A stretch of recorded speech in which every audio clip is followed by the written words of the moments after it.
Listen to your heart, tell me who you wanna be. We can always start to believe. Listen to your heart, tell me that you understand. 'Cause you are the one for me.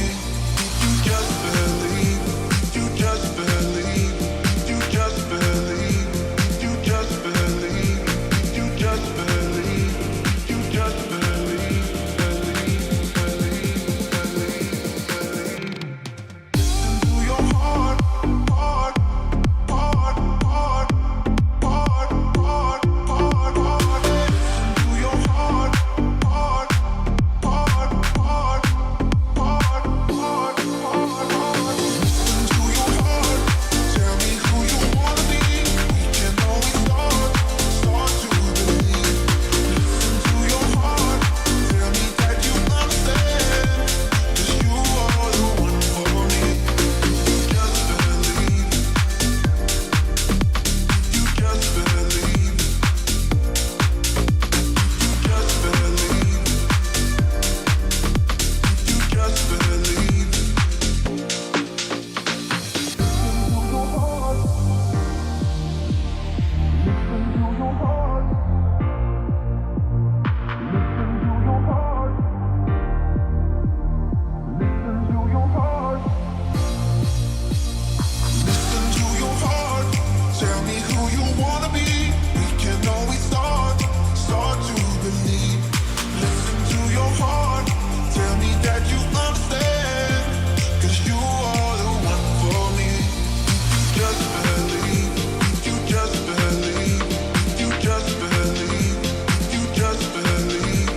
You just believe. You just believe.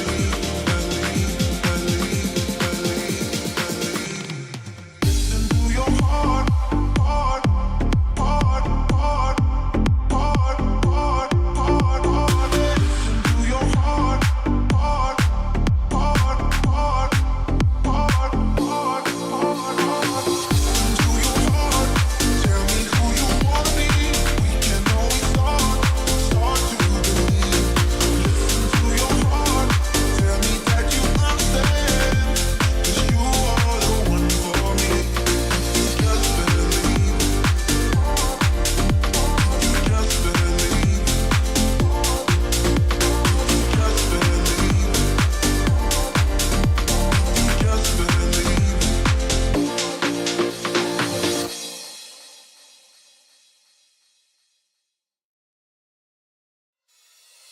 Listen to your heart, tell me who you wanna be.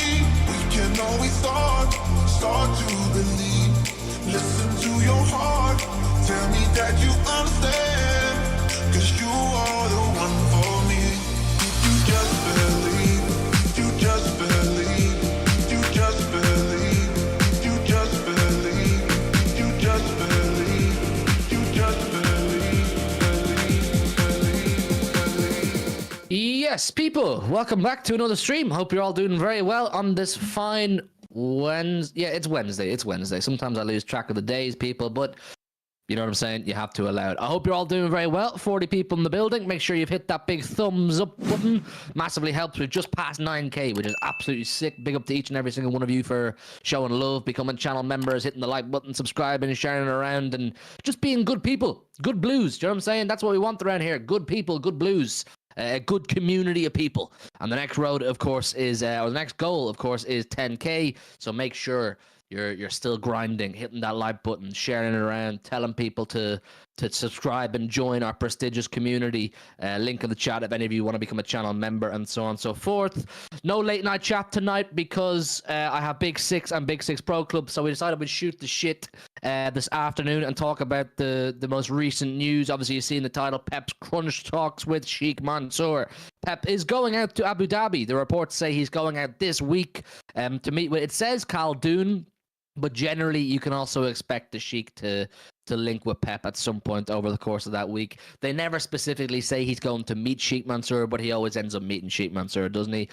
Tiki is also going to go out there, and you can imagine the magnitude and the severity of the conversations that will take place at Abu Dhabi this week. We're going to talk about all of that on this stream. We're going to talk about whatever else is going on in the world of Manchester City. And I do want to talk about this FIFA thing regarding moving one Premier League game this season to the United States, and how much bullshit I think that is. I think it's absolutely ridiculous, the idea of moving domestic games outside of domestic, you know what I'm saying, outside of England. And the direction football is going with this idea, and the direction football, the Americanization of football. And if you're American, please don't take me up as someone hating on America or Americans. This is purely me trying to protect and maintain the football we have in England right now. I'm not even English. Do you know what I'm saying? If you'd said we want to play, if City want to play all 19 of their home games in Dublin at my front garden, I would still say, this is a shambles. This should not be happening. So it's not double standards before any of you brilliant American Blues start sending for him. But listen, once again, hit the like button. Big a professional idiot using the emojis in the chat, the members emojis. Anybody else wants access to them? If you're a member, you'll get access to them. They're right there. Hit the like button, people. Hit the like button and subscribe if you're new around here. Let's start, though. Let's start with the Pep heading to Abu Dhabi, because that is the most relevant to us right now. That's all I really care about, yeah? There's few things I'm hell-bent on right now with Manchester City. One is signing Bruno Guimaraes. Two is locking down both Foden and Rodri to new deals, you know, making them two of the highest paid players in the club. And three is getting confirmation and conclusion on the future of Pep Guardiola. As I've said to you people many times, you do not have to take me as gospel, but I have been told that both Pep and Tiki will leave. They'll be gone by this time next year, essentially. By May 2025, Pep Guardiola and Tiki will leave. Pep is going to go and do whatever the hell it is he wants to do.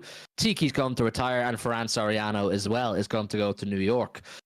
So look, we kind of agreed, Joe, a few weeks ago that if there is to be any room for a U-turn, if there is to be any room for persuasion in terms of keeping Pep Guardiola and Manchester City for however long, maybe a 1-year extension, a 5-year extension, no extension, this trip to Abu Dhabi is crucial. This trip to Abu Dhabi that Pep undergoes every single year is absolutely crucial, because we are now at a point where we're not very confident Pep is going to stay, which is new for us.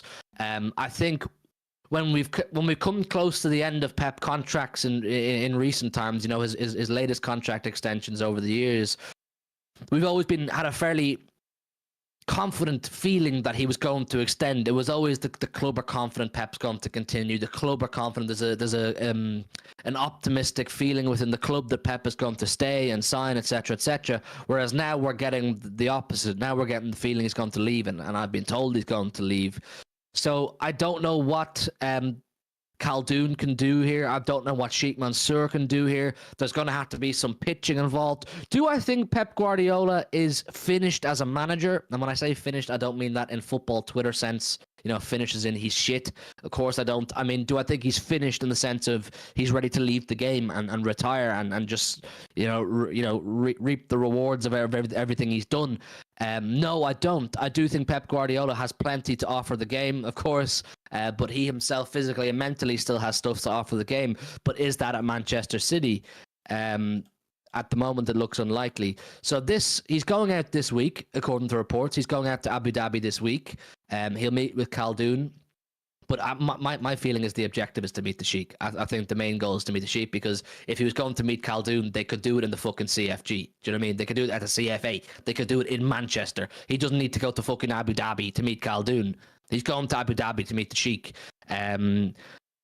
Joe, how do you feel about this? Like we've kind of agreed, it's crucial. This sort of next week or two. I have a feeling if it goes, whatever way it goes, these conversations, I think we'll have a pretty decent idea of the future of Pep Guardiola in the next few weeks. Well, it's possibly the biggest, most important trip to Abu Dhabi in terms of from the club side that he's ever going to take. This is the most important one, because this is the least confident that I think a lot of us have been over him actually staying. Because everything we're hearing is lining up for him to leave. I mean, look at some of the contracts around. His contract and Kevin De Bruyne's contract end in 2025. There is a lot of noise about both of them leaving at the same time. Kevin De Bruyne's got interest from Saudi, probably got interest from America. Pep, likewise, will have interest from everywhere. If he's a free man, you'd think big clubs were searching for managers or try their hand and trying to get him. Like, he will have other jobs lined up. So this is the most important trip to Abu Dhabi he's going to take. Because this is, again, the least confident that I have certainly ever been on him extending. I still don't think that whatever happens in this meeting will make him change his mind. I think he's kind of pretty set that because everybody else around him seems to be leaning towards leaving, that's kind of pushed him over the edge.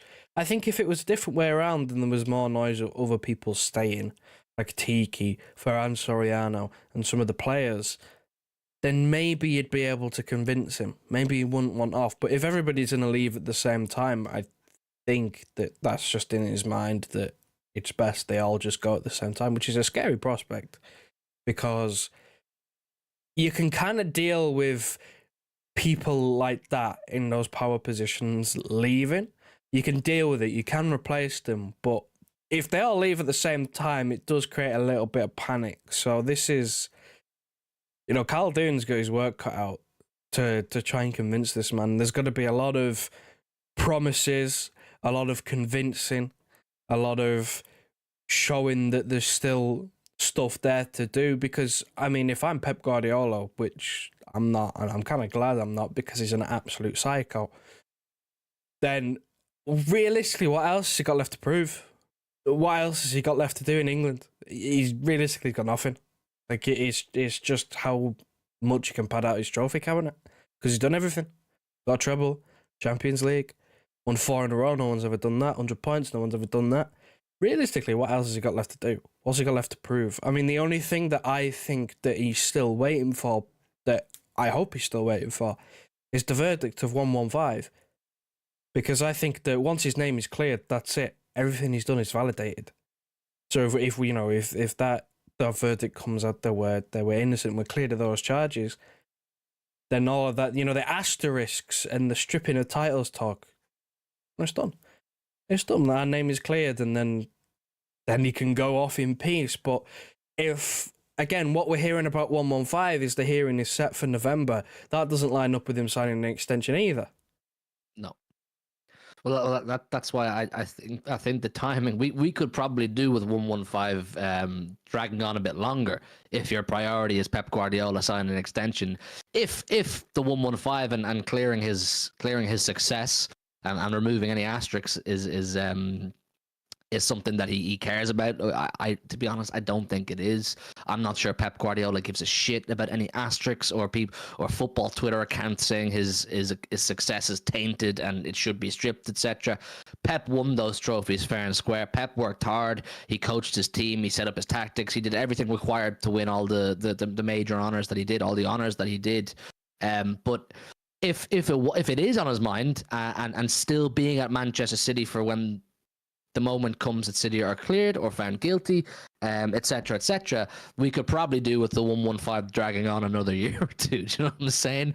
Because if we're cleared in November, and say we go on to win a 5th league in a row, Pep's, you know what I mean? It's kind of in line for Pep to go. I mean, I'm not very optimistic that Pep wants to stay past 2025, that he has the desire to stay past 2025. I heard from someone who was at the private players party after the parade, someone I know who was at the party with friends and family of the players and all the coaching staff and everyone. Someone said to my person that Pep, if we had won the FA Cup this season, there was a feeling Pep may have left this season. And after the cup final just gone, the one we lost to Manchester United, there was people were feeling that Pep might decide that's the time to bow out, even with 1 year left in his contract. But the thing is, the length of Pep Guardiola's contracts don't really matter. We don't sign Pep Guardiola onto contracts on the basis that we demand him to fulfill these contracts.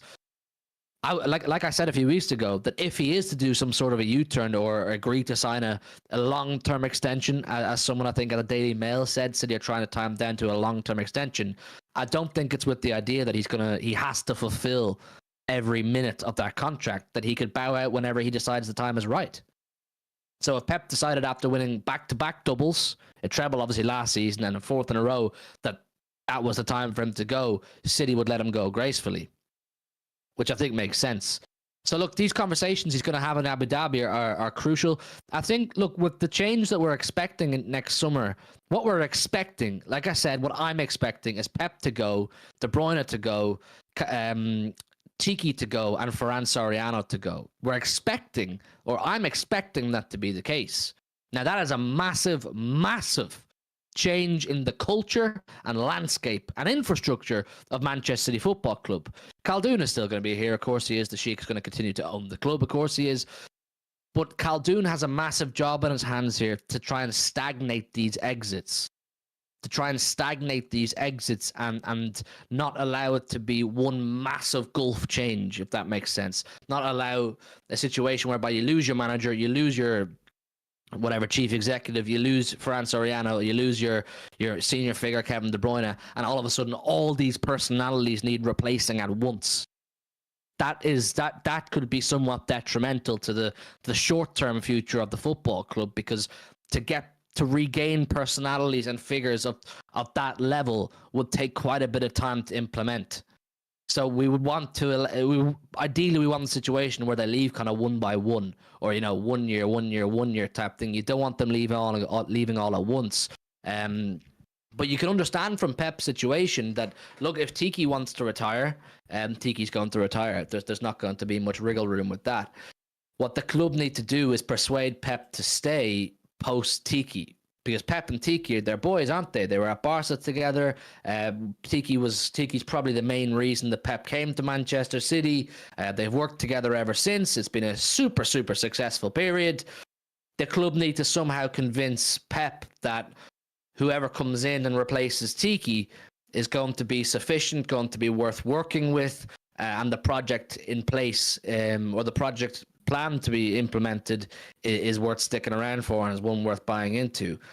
They have to be super, super cautious, though, with how they leak and distribute information over the course of the next few weeks. With the transfer window opening up on Friday, which will run on till August, they need to be super careful as to what information gets put out. So, look, like I said, you'd like to think that there'll be some decisions made, some persuasions done in these conversations in Abu Dhabi. But what information from that we will get, it could be super minimum. Why? Because if the club know by 2 weeks' time, if Pep has decided in 2 weeks' time and he's told the club, I'm leaving in 2025, if Tiki has said, confirmed, I'm leaving in 2025, Ferran Soriano and Kevin De Bruyne and all four of those figures have said, we're leaving in 2025, the club cannot let that become public information. The club cannot let that become public information this summer period at all, because that is absolutely fatal. And I mean fatal, not detrimental, fatal to any transfer business we do this summer. Because every single player we engage with in negotiations, one of their first questions will be, what's Pep doing? It'll then be, what's Tiki doing? What's Ferran Soriano doing? What is the landscape of Manchester City Football Club going to look like throughout the period of my 3 to 5 to 6 year contract, whatever? So the club have to be super, super careful with how they drip feed information to the public. But look, on the flip side, if Khaldoon and Sheikh Mansour can somehow persuade Pep Guardiola to stay at Manchester City and sign an extension, release it immediately. If Pep goes, right, I'll sign a 1 year extension, bring him up to 2026, get that information out straight away. Don't wait for a perfect time mid-season, like international break, or when the club needs a boost in a title race to announce it. Announce it as soon as the guy has agreed to sign. Announce it as soon as the guy has signed the extension. Why? Because it's going to help us in any transfer business this summer. There's so many things going on this summer that could really, really change the landscape for positive or negative of Manchester City Football Club. Well, even look, he's going out this week to Abu Dhabi. What else is happening this week? We're suing the fucking Premier League. We're in mid court case with the Premier League while also trying to persuade Pep Guardiola to stay. The club is doing a lot right now. And at the same time, on top of those two things, talking to Pep, talking to or dealing with the Premier League, we also need to sign players. So there's a huge fucking amount of pressure on the hierarchy of Manchester City Football Club to try and keep everything intact, just to try and keep the ship steady. Because if a lot of this boils over, Pep's leaving, City lose the battle with the Premier League, City aren't signing their targets, the whole ship gets really fucking wobbly. Do you know what I'm saying? It's a critical period, Joe. Well, I just don't think that there's going to be any jump into conclusions with this. So this is not going to help our transfer business not whatsoever, because if a player that we want to sign is going to ask, what's Pep doing? The answer is just going to be, we simply don't know. Like, because he's not going to jump to a conclusion, is he? He's not going to make a decision, concrete yes or no, in the summer. After the meeting, I imagine in his mind, in the meeting, what will probably be said is that, more than likely, because, Tiki's going as well, and if Tiki is also leaving, that will be the main topic of conversation, and they will probably say that they're both leaning towards leaving or thinking about leaving, more than likely going to leave. But there won't be like a concrete yes or no. I don't think that they just jump to a conclusion where Pep sits there in the meeting with Caldoon and goes, yeah, I'm off, there's nothing you can do to change my mind. I just don't think that happens. In the same way that I don't think even if they manage to say the right things and maybe plant the seed in his mind of maybe changing his mind, he will not give I'll sign a new contract. He just won't do that. He never has done that. It's always gotten to November, December period. That halfway point during around Christmas when these announcements come out, because that's when he makes his decision. And I feel like that's half the battle.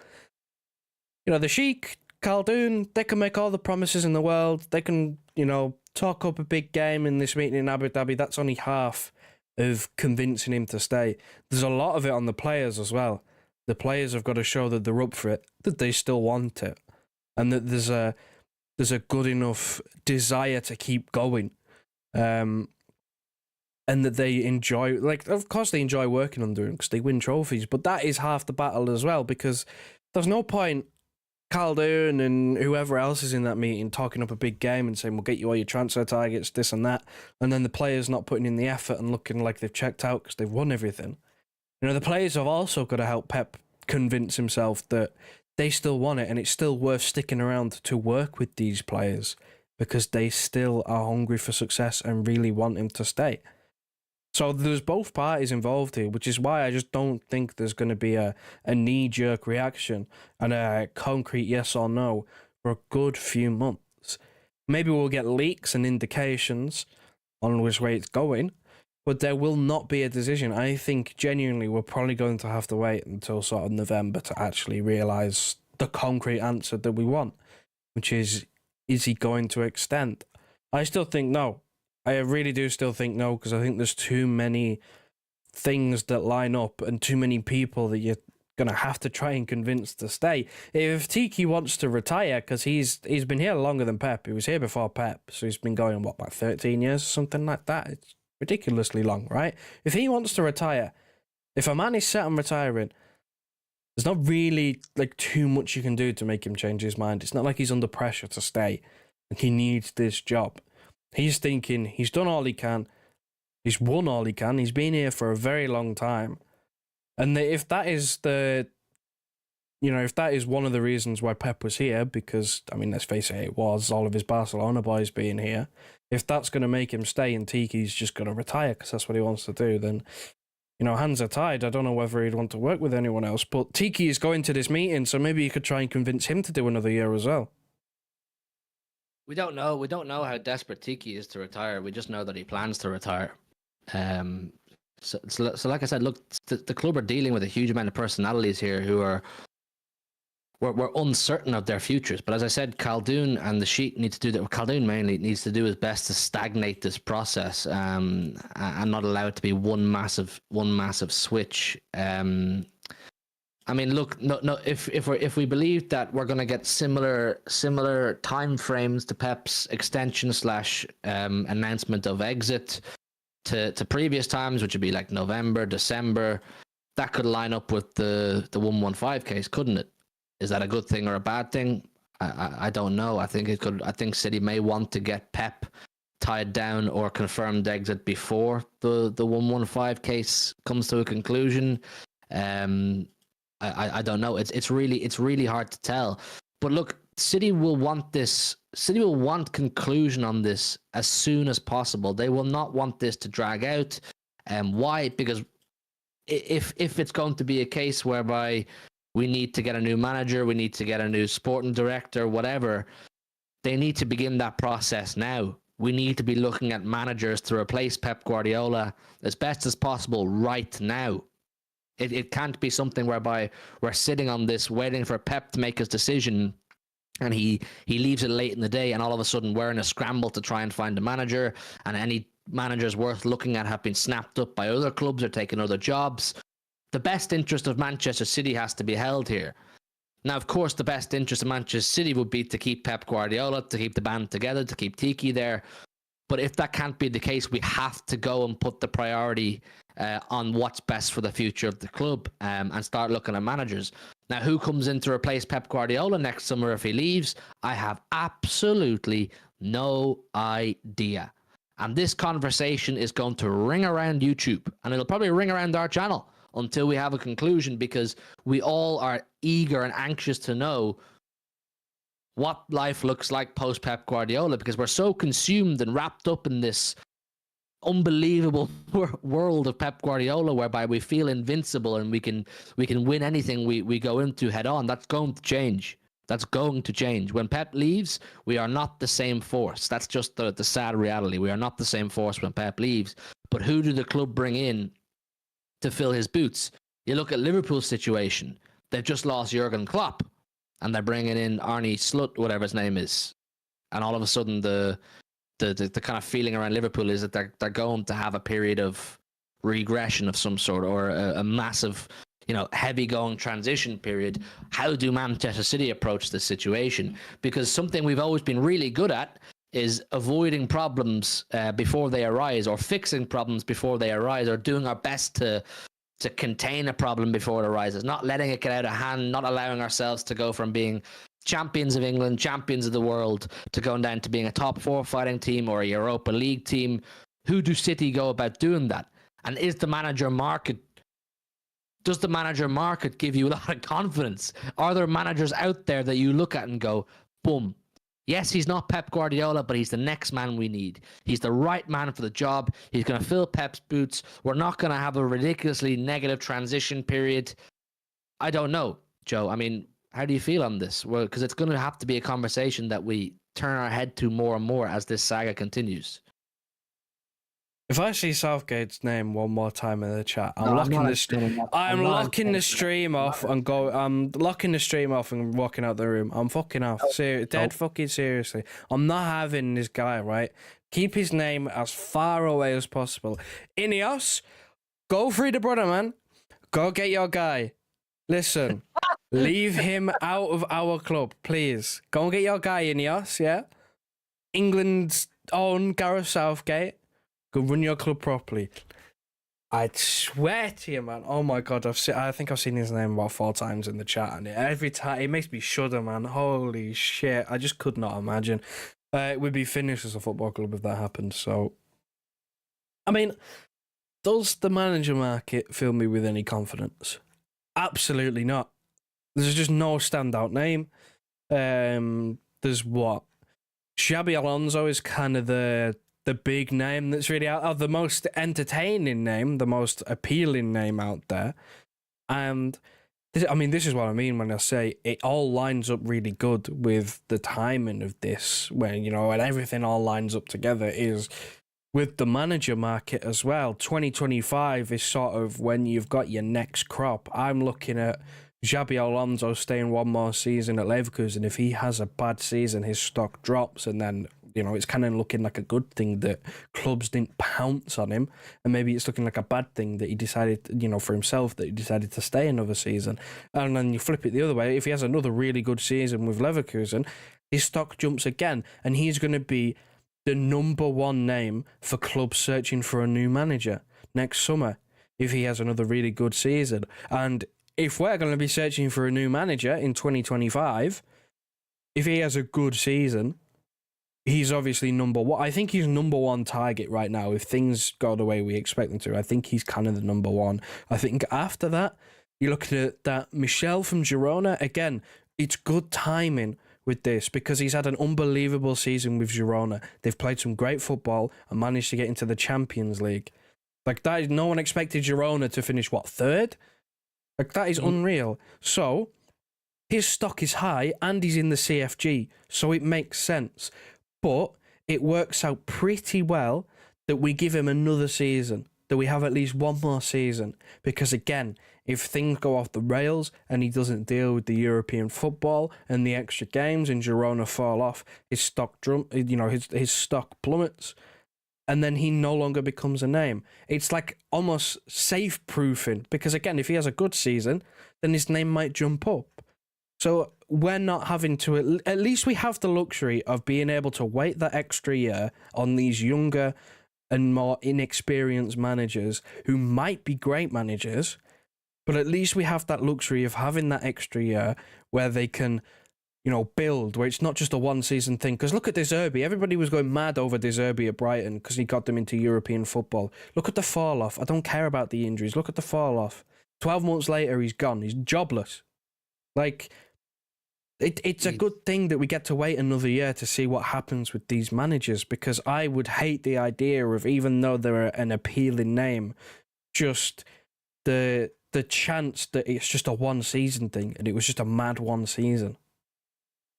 Guys, do us a favor, 135 in the building. Hit that like button, man. Hit that thumbs up button. Only 65 likes. What are we doing around here? And subscribe if you're new, on the road to 1 million subscribers. And become a channel member today to help fund Joe's new condom company, Rubber Joe's. All funds go towards Joe's new condom company, Rubber Joe's. So become a channel member today. I think in today's footballing world, people are too quick and they don't do their due diligence. They don't do their due diligence on managers / players. And these people, players / managers who have one good season, get put on a mad pedestal, on a crazy pedestal that they're not on, that they don't warrant. And players get sold for fees that they don't warrant. I look at Caicedo's and these kind of guys, going for crazy money that they don't warrant. Cucurella went for money that he doesn't warrant. You go even further back, Harry Maguire going for money that they don't warrant. Roberto De Zerbi, keep him as far away from Manchester City Football Club as possible. He has not got the mentality, he has not got the character or the brains to take over from Pep Guardiola. He is a hipster's choice. Roberto De Zerbi is a hipster's choice. For people who go, but look at the way he plays front-footed football. Yeah, he plays front-footed football and he gets slapped up 4-0 every other week as well. I'm sorry, he doesn't have the capacity for it. I've been to City Brighton games, people, home and away. I've been to the Amex, I've been to the Etihad, where De Zerbi is managing. And if you look at De Zerbi when he's actually in the dugout and his technical area, the guy's a lunatic. He's a head case. He loses his temper too quickly. He's erratic. He starts shouting at people nonstop. He is not the presence we need at Manchester City. I don't want De Zerbi.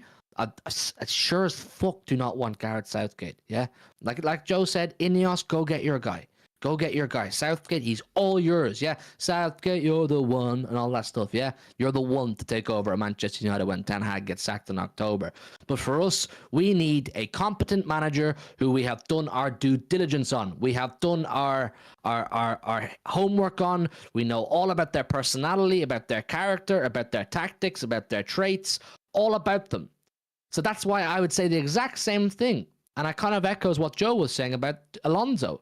If we were in this situation right now, where we had to go and get a manager today, I'd be saying, I'm not sure about Alonso. I'm not sure. Is one season a big enough body of work for me to feel confident that Alonso is the man to take over Manchester City? take nothing away from what Alonso achieved in Germany this season. Take nothing away from it. Absolutely terrific job. But go and do something similar again. I'm not saying go and do an invincible season again, but go and show that it wasn't just a one season special. Do you know what I'm saying? A one season wonder, as they say in the industry. Go and show he's good enough. If Alonso can do a decent season, and I'm not even saying win the Bundesliga, because the expectation to win 2 Bundesligas in a row with Bayern Munich in the equation is very difficult. Go and have it. Challenge them. Do what Arsenal did to us. Challenge. Give them a run for their money. And then next season, I'll be like, okay, maybe Alonso does have the minerals for long-term pressure. Because the pressure of Manchester City every season, whether you like it or not, people, whatever generation you're from, nowadays, the pressure at Man City is to, at the very least, according to Khaldoon, this is challenge for the league, at the very least. So we don't want a manager coming in who's going to maybe have one season and then all of a sudden it's, his hair's gone grey and he can't handle the pressure anymore. We need a manager who's going to be able to hack it for the long run. And I'm perfectly happy to give a manager time. And when I say that, I mean, like, if he doesn't win the league in the first season, I'm not going to sit here and get the fucker out. But what I'm saying is, we need a manager who can hack and understand the long-term pressures of managing Manchester City. And on that list, there is not very many. There's only really 2 that come to mind that are guaranteed to be able to deal with the pressures of Manchester City. Have a guess who you think they are, Joe. Guaranteed success. No, guaranteed to be able to handle the pressure of chasing success. No one's guaranteed success. Well, one name that comes to my mind is Zidane, because he just wins Champions Leagues. So that's one. There's one. Second one beats me, man. Come on. Chat. Don Carlo, Alternative Facts. Congratulations, Alternative Facts. You have won a year subscription to Joe's Condom Company. Don Carlo. Don Carlo. Yeah. Carlo Ancelotti is a manager who holds little to no loyalty to anybody that's not AC Milan. Yeah. Carlo Ancelotti is a terrific manager with insane pedigree who knows how to win, but he's not really loyal. He's managed Chelsea, he's managed Everton, he's managed in Germany, he's managed everywhere. Real Madrid, of course. If you offered Carlo Ancelotti the project and infrastructure of Manchester City, I guarantee you he's getting a bit excited. He's getting a bit excited because he is someone that could come in and win. Give him a decent budget, give him our current squad. He is a man that could come in and win. When his time comes to an end at Real Madrid, I believe he's contracted until 2026, that is. I don't know, will the current crop of Real Madrid players, youngsters coming through, will that entice Ancelotti to stay longer? I don't know. Does he fancy another crack at England? Does he fancy another crack at domestic success in England? I think there is room for persuasion to get Carlo Ancelotti to Manchester City. I'm not saying he's my must go and get. I'm just saying I think he would be perfectly comfortable with stepping into Pep's boots. Perfectly comfortable with stepping into Pep's boots. The second one, of course, is Zidane, but he's a bit of an anomaly, isn't he? He's a bit of an enigma to me. Zidane, you don't know what's gone through that guy's head. He doesn't speak English, first of all. He only wants to manage certain clubs with certain budgets. We fit the criteria for that. So they're the 2 managers. They're the 2 managers I believe are guaranteed to come in if you were to get one of them and they're comfortable with the situation, the surroundings, and the pressures. After that, you're working your way down through managers who you're kind of going, look, have they proved themselves enough? Have we done our due diligence on them? What kind of personality we're getting? And after that again, then you're looking into your categories of Vince and company. How are we feeling? It's just shit. Like Vincent, just I love the romantical idea of former captain managing my club, but if we're being real, he had one good season where he smashed the championship out of the park, and then his second season was absolutely woeful, and he got relegated with a whimper. Now he's managing Bayern somehow. So maybe he's a manager that only works for the big clubs. Because he worked really well in the Championship with Burnley because he could play this attacking possession style football because Burnley was better than most of the teams in the Championship. But when he got to the Premier League and they weren't one of the better teams, it bit him in the arse. So maybe Company will be one of them managers who can kind of just work with a better squad that can play the football that he wants to play, and maybe he will turn out to be a decent manager. But don't fill me with confidence to say that if we don't manage to land Alonso because he's got no ties to us, and if we somehow, if Michel's stock plummets and he has a poor season with Girona and the idea of him kind of doesn't really sit well with us after that, then the fact that Company's after that is not really the most exciting, confidence boosting news that I can think of. I mean, that's just how poor the manager market is right now. That's just the situation that we're in, where everybody's scrambling around and struggling. Where you've got Tuchel saying he wants to go on holiday and not going to United. You've got Poch, who's just been sacked from Chelsea. They're signing former assistants from us as their manager. Like, no one can sign a manager. Barcelona was struggling so much for a manager that even though Xavi said he was going to leave, they managed to convince him to stay, only to sack him anyway, because they found a manager. Like, I just don't understand. And the thing is with Ancelotti, and I've seen a few people say it in the chat, and I do get your point if he would be able to handle the situation because he's so experienced and he just wouldn't be fazed by the pressures. It's not going to happen anyway. So I'm not really too arsed about it because I don't think there's a chance that we get Ancelotti. But I just wouldn't want him. I really wouldn't want him. His style of football is just vibes. Look at the way Real Madrid played against us and played against Dortmund, played in the Champions League. He gets the job done. That's the one thing you can't deny. He gets the job done, but his style of play is baffling. I don't really actually know what tactics he employs, because whenever we've played against Real Madrid, it's kind of just been poor performances, but it's Real Madrid. They black magic their way to a fucking Champions League every year. They don't actually play any good. Like, they don't actually wow me anytime I see them. I don't watch them very often, but every time I see them, mainly it's in the Champions League, they don't blow me away and go, wow, what a performance. They just kind of do it. Which I guess I wouldn't be against the idea of Ancelotti doing that for us, but I just really don't see a way that in the Premier League, at least, when you talk about winning a league title, I don't think that style of football wins a Premier League title. It's very opposite. What the fuck's this noise? It's very opposite to Pep Guardiola. Ancelotti, he's all about like mentality and you know what I mean, like almost intimidating your way to winning trophies, whereas Pep's all about total football, isn't he? People throwing suggestions in the chat. We're going to keep talking about this for another few minutes, guys. Make sure you hit the thumbs up button, man. We've still not hit 100 likes. We're 17 likes off 100. So hit that like button, man, and subscribe if you're new around here. We're on the road to 1 million subscribers, so help us on the road. If you're not subscribed, hit the subscribe button and help us get to 1 million and become the most subscribed to channel on YouTube. So yeah, 1 million subscribers. And there's a Is link that in the not a chat. bit of a reach? We've just hit 9k and now this guy's on about 1 million. Yeah, we've just hit 9k, but the next goal is 1 million. So subscribe so we can hit 1 million subscribers. And become a channel member and all that good stuff so that we can fund Joe's new condom company, Rubber Joe's.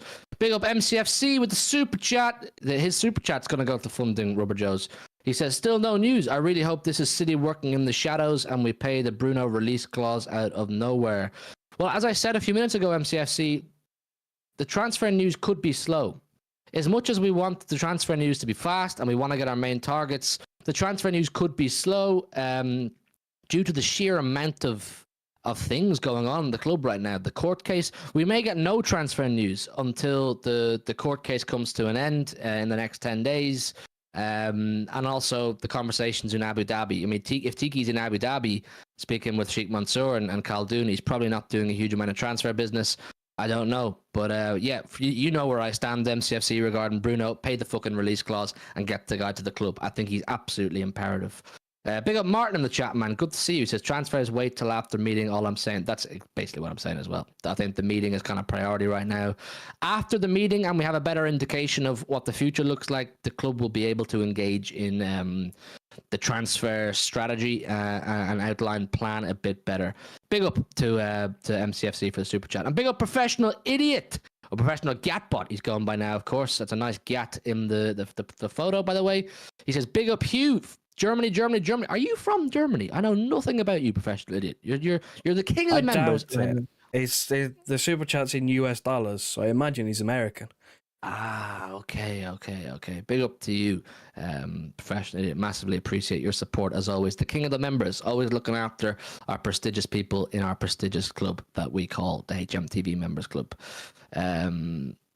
Yeah, big up. Oh yes, I remember. I know what you're talking about. I'm not even going to engage in that conversation, professional idiot. I'm not even going to engage in that. He was spoofing. But yeah, big up to you. But look, I don't even know how to say this properly. I flip-flop with Vincent Kompany. Big up Donna, good to see you in the chat as well. I flip-flop with Vincent Kompany. And I think the work he did at Burnley is not credited enough. I think he broke the record for most points in a championship season or something like that with Burnley to get them promoted. He gets them to the Premier League. He can't invest. He has a pretty crap Premier League standard squad. All three promoted clubs get relegated. As we've gone over a huge amount of times, what fucking hope does anybody have of really competing in the Premier League and working their way up and climbing up the Premier League under the current rules and regulations? The real litmus test for Vincent Kompany, I mean, look, Pep himself is hell-bent that Vincent Kompany is going to manage Manchester City. He's hell-bent. And he said it publicly. He said it openly. He says, I'm certain Vincent Kompany will manage Manchester City. It's a bit mad. If Pep is saying that openly, there must be conversations within the club. Could Vinny ever manage Manchester City? What would that look like? Vincent Kompany managing Manchester City. But the litmus test for Kompany now is, look, you're being given your opportunity here with a massive powerhouse in Germany with a star-studded squad. You'll have a big budget. But the expectation now is to go and win major honors. And by that, we mean Bundesliga bare minimum. As the Bayern Munich manager. That's just unfortunately what it is. And you have to have a real fucking good go at Champions League. So the test for Kompany, if he wants the City job, which I think he does, I think Kompany wants the City job, is go and do it at Bayern. If Kompany was to win a Bundesliga or two at Bayern, maybe a Champions League, Joe, all of a sudden we have to look at Kompany as a serious option. We do. And that's looking at him as a serious option while subtracting our emotion to him as our legend. You know what I'm saying? Looking at him as an actual managerial option. It just doesn't line up, does it? Time frame wise. Like if we're looking for a manager in 2025, it's not going to be Kompany, because he'll only have done one season at Bayern. And again, I wouldn't be confident of Kompany being my guy to manage the club if after one season at Bayern he's won the Bundesliga, because that is kind of expected. That is just Bayern to a T, win the Bundesliga, a challenge everywhere else. Thomas Tuchel was slandered essentially because he didn't win the league and still got that Bayern squad to a Champions League semi-final. So realistically, if I'm having any hope of Kompany being the City manager, he's got to win I've got to see at least 2 seasons. Agreed. Got to see at least 2, maybe 3. We have to keep the same standards that we're keeping for Alonso, don't we? We've only seen one season of Alonso, so we have to see a decent body of work from Kompany. I'd say at least 2, maybe 3 years, but I'd be satisfied with 2 if everything goes to plan. If he wins the Bundesliga twice, wins it and retains it, that's step 1. If he has 2 good Champions League runs or wins it, and then has, good domestic success in terms of has good cup runs, maybe wins a German cup or 2, then I can sit there and go, he works with the bigger clubs. I'd be okay with us giving that a shot. I'd also hate it at the same time, because if it doesn't work, you would absolutely hate to have to go down the United route of basically demanding that your club legend is sacked as a manager because he's not very good. Like, I'd hate that. But if he does well at Bayern over 2-3 years, then I'd be okay with it. But there has to be a certain level of, you don't do well at Bayern just because you win the league. Because that's expected. If he has done 2 years at Bayern, hasn't got past the quarterfinal of the Champions League, has won a couple of league titles, for me, I'm kind of looking at that and going, it's kind of average. Kind of average. I'm not really convinced with 2 Bundesliga titles with Bayern. I'm not. I'm really not. But again, by that point, is there anyone else better? The manager market right now is shit. So is it going to change in 2-3 years? Probably not. So it's kind of not best of a bad bunch. I feel like that's a bit harsh, but you know what I mean? It's not like the superstar names that you want, but I mean, it's in the pipeline, but again, it just doesn't line up for 2025 when we think we're going to be looking for a new manager in 2025. Company just doesn't line up in terms of timing. It could be Company to City could be a good bit further down the line. He has a lot of work to do. Company, he's got a lot of proving to do before he can really take that. But if we're looking at 2025, if Pep is to leave, once again, it's not confirmed. But if he is to leave, there's a small pool of managers we can really look at and go, yeah, you're suitable options. Big up JTI, member for 2 months, absolute legend JTI. Big up to you. He says, big up you people, smash the likes. Big up Hugh and Joe. Absolutely, smash the likes, people.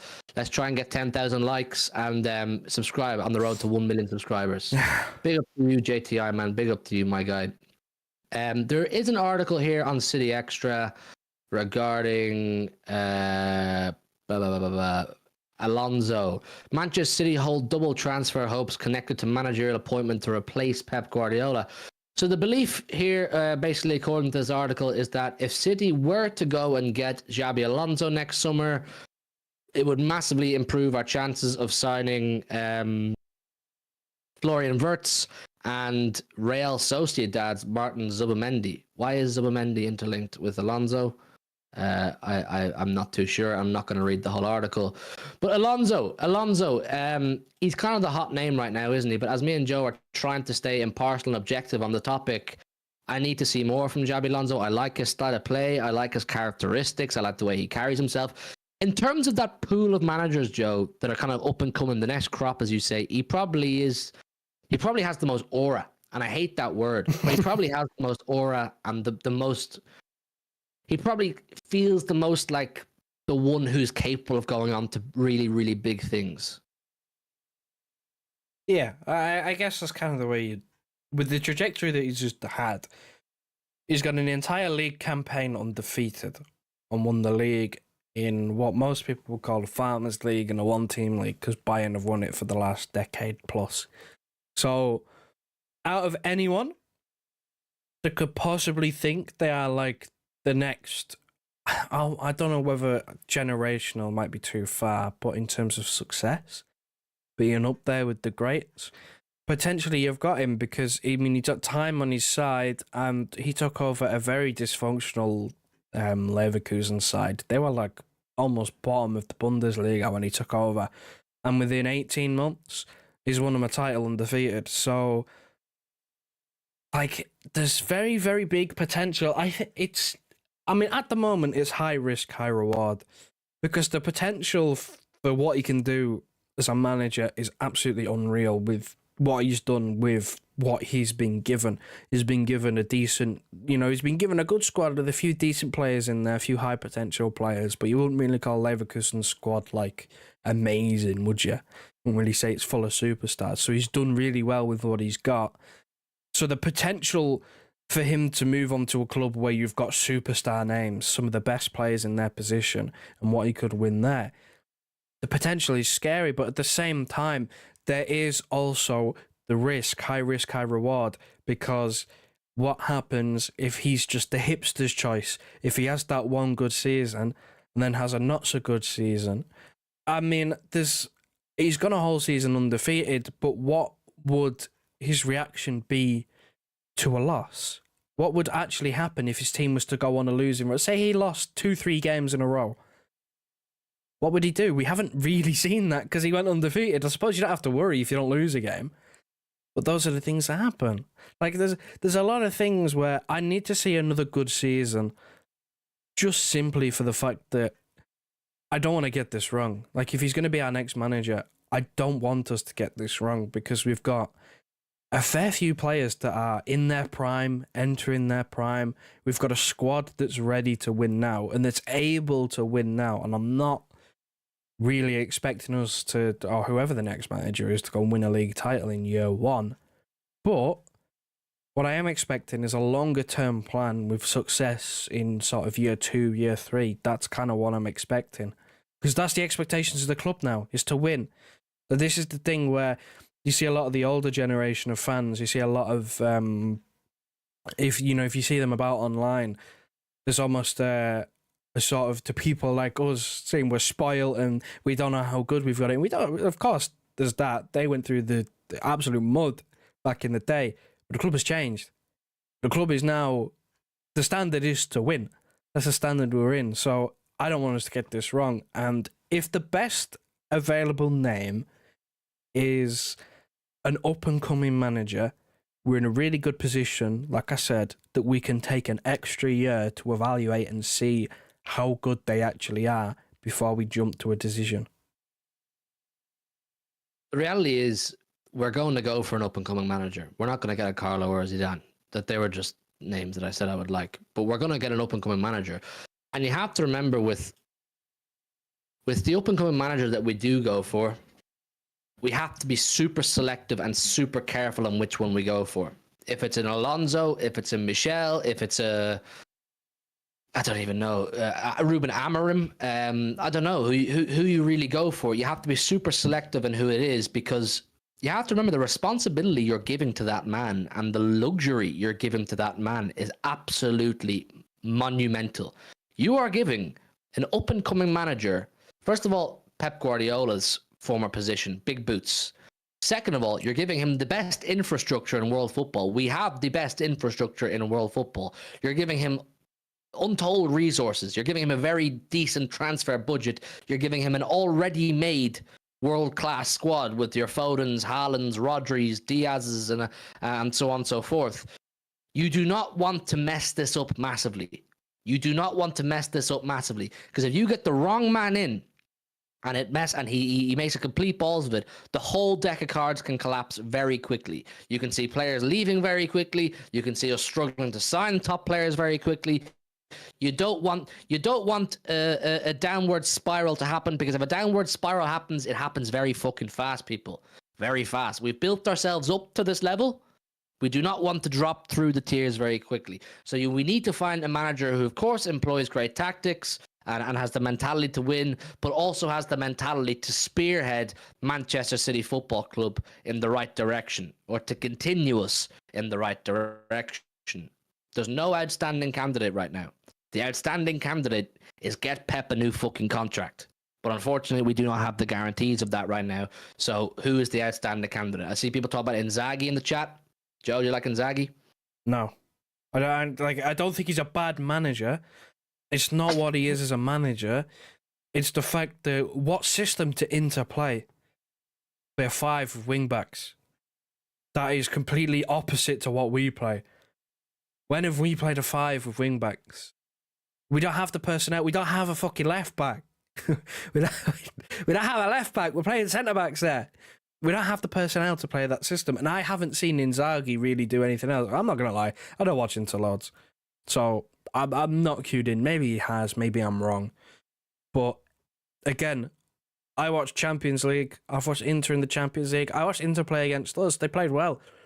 But they played a 5 at the back, wing-backs with 2 up top. It's not really suited to what the players that we have. Do you think Jeremy Doku is going to turn out as a right wing-back? Nope. No. It doesn't suit what we've got.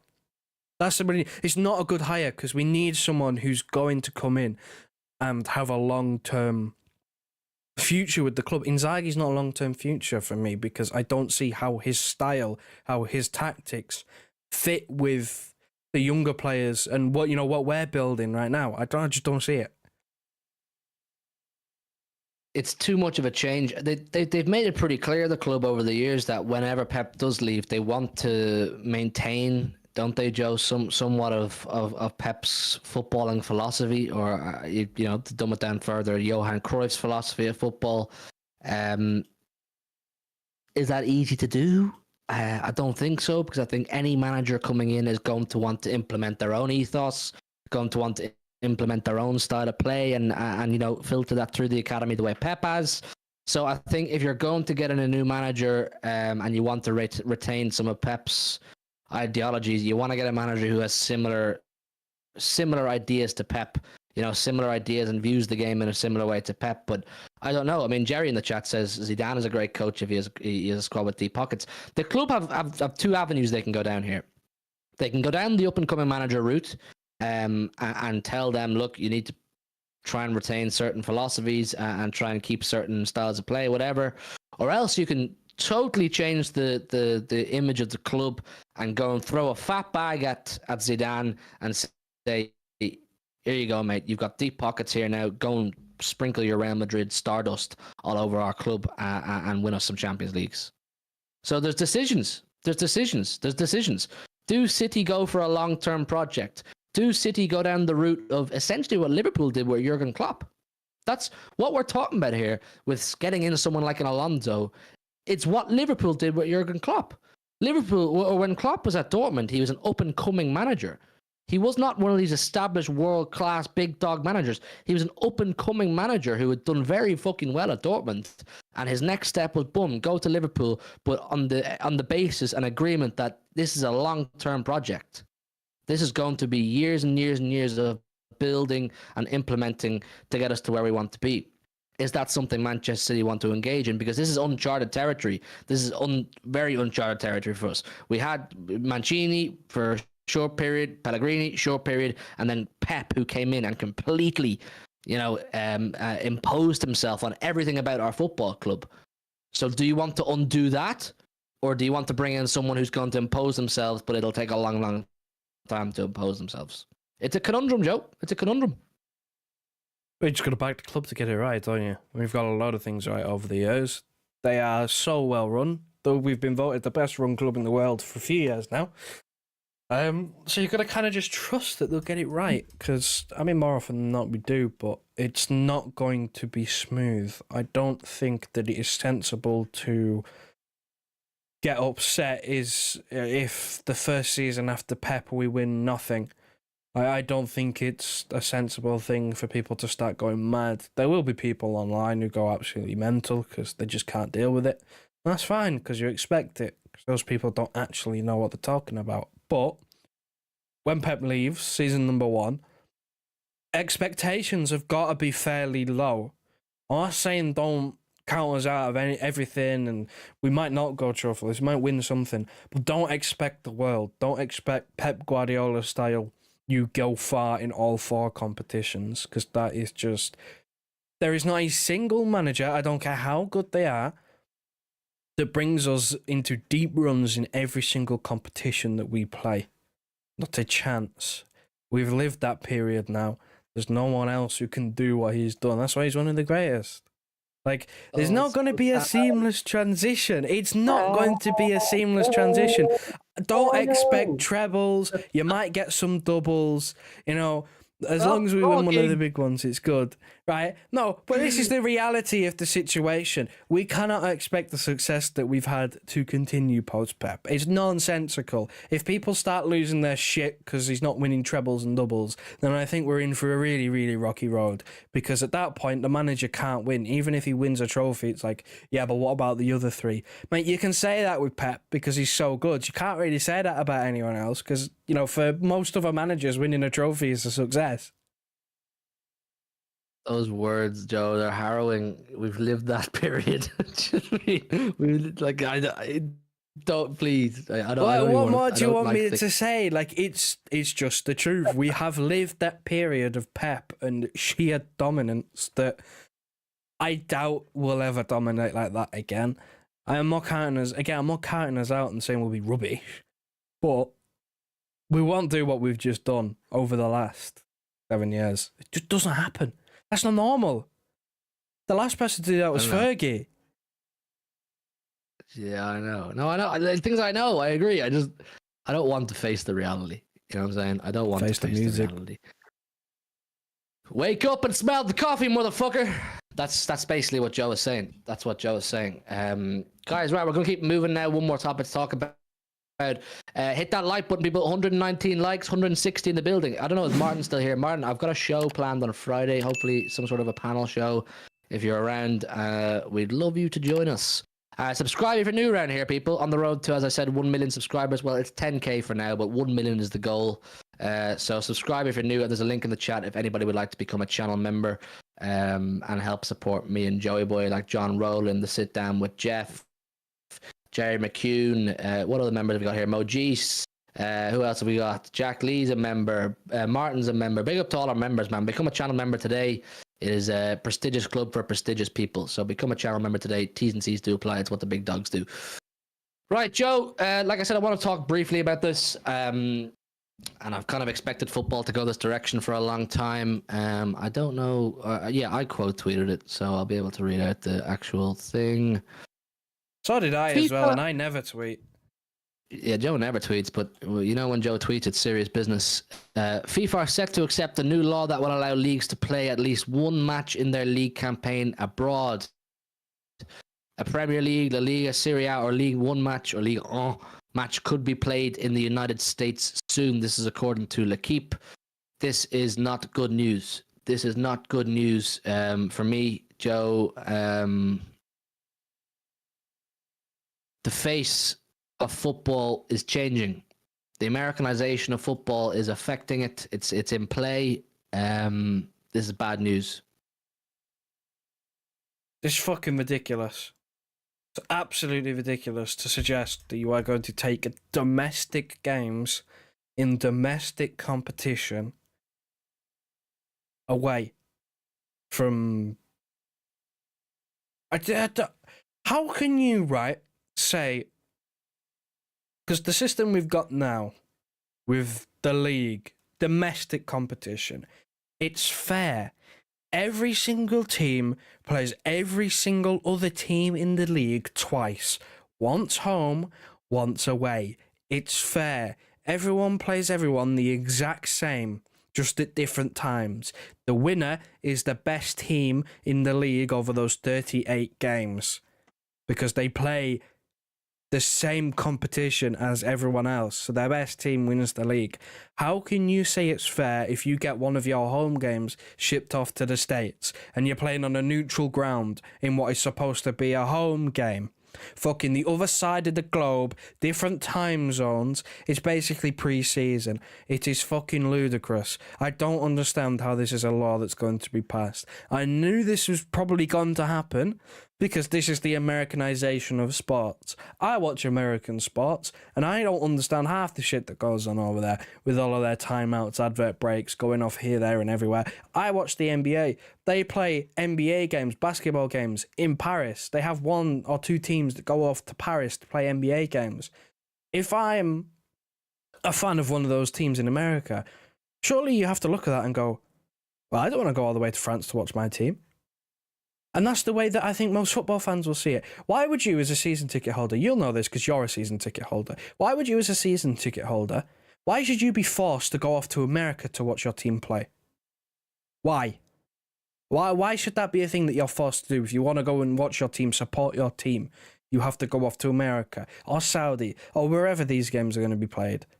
Why should you have to do that? That should be a pre-season thing. You go on these pre-season tours, you market your club, you go to these big markets, America, Japan, wherever, where you can go on these fancy tours and get your club about. But that's what that's there for. That's where you market your club. That's where you put it out. You don't take domestic competition and ship it abroad. You don't do that. This is Super League stuff. This is playing the big games in the big markets for the sake of revenue. It's so backwards. It's unbelievable. I don't understand how this is for the better of football. Because it's not. It's not. I don't know a simple... If you're not a match-going fan, it probably doesn't bother you as much. Because, you watch the games from home. But if you are a match-going fan, season ticket holder, surely you got to be fuming and going, I don't want to have to travel here, there and everywhere to watch my team play domestic games. I don't want to have to go the other side of the globe to a different time zone and fork out all that cash for one game just because my club decides. I won't be going. I won't be going. I'll get rid of my season ticket as soon as that happens because I'm not paying £1,000 a season like I do right now, only for some of these games to be shipped over to America. And it'll be the big I'm games as well. It'll be the big games only as well. So you pay all that money for a season ticket, and one of your biggest games of the season is the other side of the fucking globe. They don't want, with all due respect, they don't want Brentford versus Fulham. They don't want West Ham versus Bournemouth. They want the Manchester derbies. They want the North London derbies. These are the games they want. They want the big six fixtures, the biggest commercial clubs who are going to create the biggest revenue. And I'm just making it clear, people, this is not a gripe on American fans. This is not a gripe on people who support the clubs from stateside. This is us saying we want to preserve the game the way it is. I'm not from England. I travel to England to watch Manchester City. And like I said at the top of the stream, I'm not saying I want City to be playing in my front garden in Dublin. I want City to always play their home games in the Etihad Stadium, which I don't think is a tall order. I don't think it's a lot to ask. And I think the initiative to move domestic games to wherever in the world, the US, wherever, the Middle East, wherever, I think is a total disregard for the loyal, hardcore, match-going fan base who, whether you like it or not, built the club to being what it is. We don't have Pep Guardiola at Manchester City. We don't have Sheikh Mansour at Manchester City. We don't have any of the success we've had without hardcore, match-going fans for decades of building up the club to what it is. And all of a sudden, you want to steal it from them. You want them to put in the hard work to get the club to where it is, and you want to steal it from them and put it across the world somewhere else because you can charge more in America for your tickets. People will pay more, or you can, I don't know, you can get more commercials. You can get, I don't know, just change the whole thing. It's not right. It's not right. I mean, Steve in the chat, so we have to watch football from television whilst you guys watch live football. Yeah, you do. Or else go to England like I do. I'm sorry. That's just the way I believe it should be. You do not support an English club and demand that they move their game over to you. If you want to go and watch football, if you want to go to the stadium and watch a football game, support a team that you have access to go and watch. Or be like a lot of the foreign fans that I see that go to games, and go to games. Is that a knock on any foreign fan whatsoever? It's not. That's why we're global. That's why we're so big and successful, because we have a global fan base. But if you can't afford to go to watch the game, then maybe don't support the club. Or do support the club, but just accept you probably won't be going to a game. Don't demand it moves just for you. I agree. I 100% agree. You can't just move it because you're based in America. Manchester City are an English football club. They're a Manchester-based football club. You have chose to support that club. That's great. You're more than welcome. Delighted to have your support. But if you wish to go to a game, travel to England. Go and watch City in their home. Go and watch City in their city. I mean, look at your man Patrick from the Mancunian Way. He's from Australia. He travels to go to watch Man City in Manchester. He does a few times a year, to be fair to him. And he's not demanding City now suddenly play domestic games in Australia. I think it's just ludicrous and has total disregard for those who made English football. Steve, if you're from America and you have no English background, or you have no families that got you into Man City and you just chose to follow Man City, I have no issue with that. That's perfectly fine. But you would have not have got in to watch Manchester City if the people who built Manchester City didn't build it to where it is. If people like Martin going for generations, people like Big Steve going for generations, people like me nowadays who pay my big money for season tickets, you would know Manchester City. So now all of a sudden you can't just demand City move over to America and play games over there. This is not a traveling circus. Do you know what I'm saying? This isn't that the roadshow is in town now. Let's go and watch Erling Haaland and Pep Guardiola because they're in town. No, I'm sorry, it's not.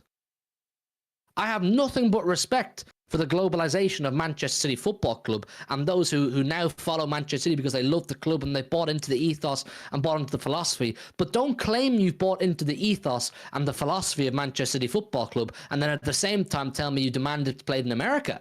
Because it's not. You just want a traveling roadshow circus. I think it's disgraceful, Joe. That's what pre-season's for. We're going to America for pre-season. this upcoming season, aren't we? Going to States again? Is that where we're off?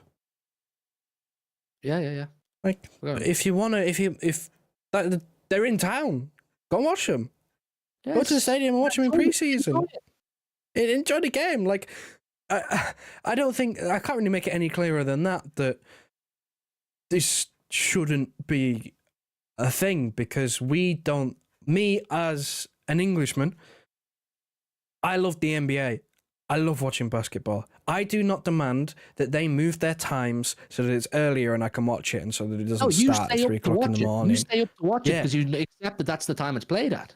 I stay up and watch it, and I don't demand that games are played in London or wherever. I don't demand this. I stay up and watch it because it's an American sport that I love, but I like it for the way that it is. And I accept that that is the way that it's ran. And I accommodate that, so I stay up to watch it. Same thing with the foreign fans who watch, City games on the TV, early kickoffs, waking up at 4 a.m. Huge respect for waking up that early to watch the game. I could never do that. But in the same breath, I wouldn't expect, if I was in them positions, I wouldn't expect them to move kickoff times or move to play it in my home country just so I could watch it. I wouldn't, because that's not a thing. Football is a global game. If you're that bothered about going to a game, pretty much every country in the world has some sort of football. Pretty well everywhere has some sort of football at some sort of level. Want to go and enjoy football? There will probably be an avenue for you. Don't demand that teams from abroad that you have chosen to follow, follow you instead. This is just not how it works. And I hate this idea. I really, really hate this idea. And it's just, it's so backwards. I just don't understand how this would be a rule. We're not talking about, this is an idea. We're talking about FIFA passing an actual rule, like a footballing law, to let this happen. I know. Steve, you're not doing yourself any favors. Blue Chan, I see you saying Steve has an opinion. Let's respect his opinion, not argue. But Steve says pre-season is less intense and more about fitness and not results. If I can travel, why can't you? I do travel. I travel to Manchester, where city you're from. I travel to Manchester, where city I've always been from. And he also says, well, let's be honest, Mansour is integral to City's success. I don't deny fans are integral, but why can't you? But you can't hog everything. You can hog everything. It's a Manchester English-based football club. The same way I don't demand it's played in Ireland. The same way I travel, I go to 30-odd games a season out of 60. On average, I do 30-odd games a season out of 60. But I still follow my local league. I'm a member here of a club in Dublin because I like to go to watch live football. But my liking to go to watch live football doesn't translate to me saying, well, I like watching live football. I like Manchester City.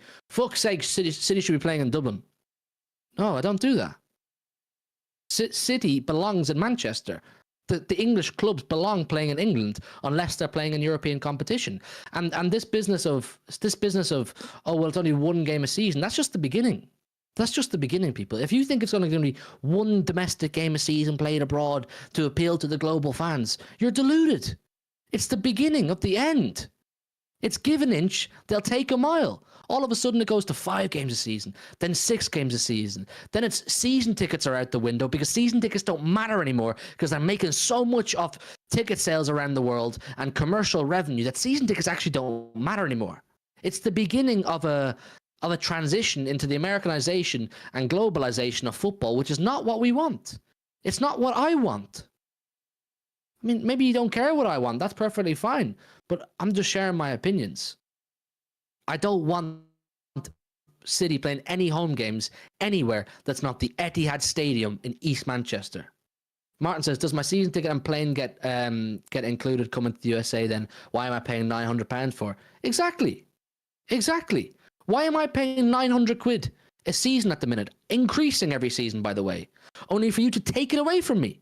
Only for you to tell me, right, well, you'll continue to pay £900, but one game will be in America now. The next season, 2 games. The next season, 3 games. The fuck do I matter anymore? Does Martin matter anymore? Do the people, the working class of Manchester matter anymore? You got into following Manchester City because you like Manchester City and the ethos, the philosophy, the values. But you want to take it all away. I think it's rubbish, mate. Absolutely rubbish. I have nothing but respect for American fans who get up at crazy times to watch matches and support the club they love. But you can't start demanding the game is played at your front door. I'm sorry. Well, you weren't complaining about ticket prices at the Etihad Stadium. Well, weren't you complaining about ticket prices at the Etihad Stadium? It's not like our tickets are cheaper. USA means more money for the Premier League. I don't care. I'm not looking for more money for the Premier League. Do you know what I'm saying, Joe? Yeah, I'm not a fucking bank, mate. I don't need cash. What I'm on about is keeping the values of my football club. It's a working class football club. The majority of season ticket holders, the majority of match-going fans who go week in, week out, some of them in the chat, season ticket holders, cannot afford a one trip a year to the States just to watch one game of football, which will then become 2, which will then become 3, 4, 5, whole seasons, whole competitions. It's not long before you get one of the cup competitions being played fucking somewhere else. Hell, it's Like in not... Spain. It's, yeah, in Spain, having cup finals being played in Saudi. Fuck's that about, right? Which I don't think many of the hardcore fans of the Spanish clubs enjoy that, having to go all the way out to the Middle East to play a Spanish cup final. Get El Clasico in Saudi Arabia for no apparent reason other than to make money. And I don't think many Madridistas or many Barcelona fans are happy about that. Because not a lot of them can afford to fork out to go to Saudi Arabia to watch their club play a Spanish Cup final. It's ludicrous. It's absolutely ridiculous. If you can't access the club and you aren't happy that you can't watch the games or it doesn't suit you, don't follow. Don't follow. Simple as that. I wouldn't watch basketball if I couldn't hack being awake at 4 o'clock in the morning. Watching advert breaks because the team's taking a timeout. I won't do that shit. But I do it because I enjoy it. And if you enjoy the club, fine, enjoy the club, support the club. But don't forget that this is a working class club from England. This is not an organisation. This is people's livelihoods. This is like history. And you don't mess with that. You do not mess with that. That is one way that you will lose the fans. There's already enough going on as it is with, like you said, fan groups going absolutely berserk with the fact that ticket prices are increasing. Season ticket prices are always on the rise. And all of this, right? And the way they sell tickets sometimes is a disgrace. Do you remember 2 seasons ago now? Not last season, the season before. Real Madrid at home, the 4-0. The way they sold the tickets for that game. It was a shambles. Absolute shambles. The club have done so many things that have made people scratch their heads and go, what are you doing? This should be like... This should even push that. Because this is something that... Surely after the Super League and the absolute outrage of the elite competition playing each other with no factor in how good that team actually is. It's just the name factor that gets you there. No relegations, no competition. Games being played here, there and everywhere. Broadcast on Amazon and Disney Plus and wherever and all the big corporations. That was Super League and everybody hated it. Because it wasn't fair competition. It was just money making. This is what this is. Going to America and wherever. It's money making. I do not support... How many times do we say this when we talk about transfer news? Do not support a bank account. I support a football club. My football club plays in England, and I want it to stay that way. And when it plays in Europe, it travels to Europe. And some people travel around Europe, which I have huge respect for because it costs a lot of money, and they go here, there, and fucking everywhere. Do you remember all them years back? Must have been about 8 years now. Remember when we kept getting Shakhtar in our group and people were trekking out to the back arse of Ukraine just to go and watch their team? You had a few hundred people going out there, getting letters off the club because they were loyal and they followed them everywhere. Like, I don't want that shit to go away. And another thing as well, while we're on the topic of moving games here, there and everywhere, Champions League. How long is it before the Champions League final, the final of a European competition, gets moved to Saudi Arabia or the States, gets moved out of Europe? I don't want that either because it's within the history of the competition. The Champions League, UEFA, European football is held in Europe. I don't want no other teams from any other continents joining that competition, and I don't want the final of a major European competition being held anywhere else than in Europe. Because again, it's within the history of the competition, it's tradition that is the way that it's run. And if that stuff like that starts changing, then we really are losing touch with football. It then becomes more than a sport, and it's literally just a business. There's no sport to it anymore. Again, with the current rules and the current absolute fucking disgraceful changes that keep happening, every day we're losing the aspect of it being a sport. Just becomes a business, and it's not fun to watch a business. Look at United, the way that they're run. It's just a business. Their owners couldn't give a shit about football. Glazers, they couldn't care less. It's business to them. I don't want that in football. I want to enjoy football. I agree. I agree absolutely everything you said. Big up Jerry McCune with the super chat. Big up to you, Jerry. Says to be fair, all US fans I know are opposed to this.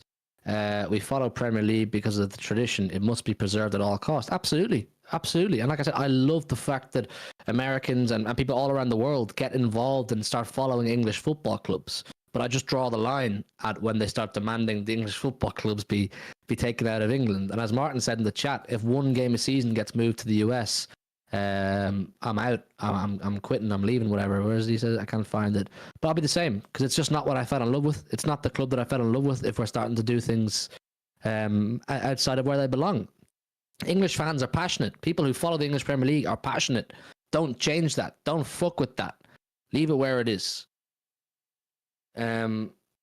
Yeah, look, it is what it is. We may talk about this further as time goes on. We don't have full confirmation yet of this idea. It just says FIFA are set to accept the new law that will allow the leagues to play. So the Premier League will ultimately have the decision on whether they want to play games abroad. Hugh and Joe are not English. Joe is English. And some of my family are from England. So I have English blood, and Joe is actually English. I don't know what gave it away then I'm not English. Maybe the northern accent wasn't enough.